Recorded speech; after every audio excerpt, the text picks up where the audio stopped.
Bakit hindi available ang cash on delivery sa inyong Shopee account? Tara, alamin natin.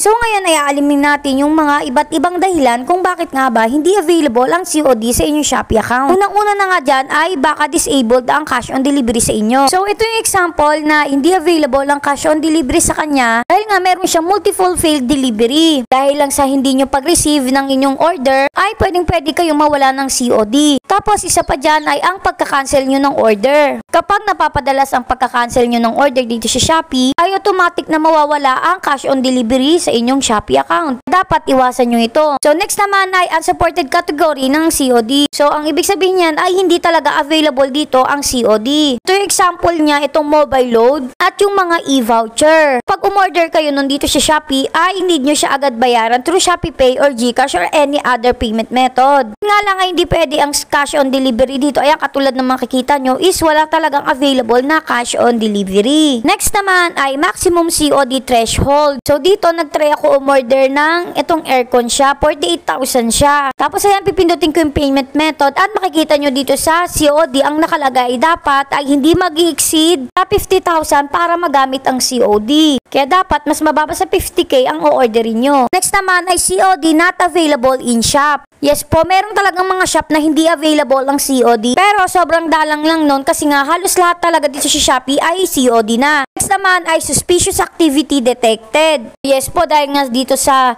unusual activity ay maraming pwede mangyari at isa na nga dito ang hindi ka makakapag COD. Nagawa na rin ako tungkol dyan, i-check nyo na lang sa comment section ng links. Next naman ay non-serviceable location. Ibig sabihin yan, may mga shop dito sa Shopee na hindi nila supported ang inyong address. Kung palagi kayong umu-order dito sa Shopee ay makaka-encounter kayo ng ganyan. So next naman ay multiple checkout with different shipping options. So ito yung mga shipping available dito sa Shopee. Yung Shopee Express, JNT Express, XDE Logistic, Flash Express, at marami pa yung iba. Karamihan nangyayari yun kapag bulk yung order nyo. Kaya dapat i-make sure nyo na bawat na item na i-checkout nyo is pwedeng gamitin ang COD. So yun nga, sana nakatulong ang video na to. Thank you for watching. Yun lang!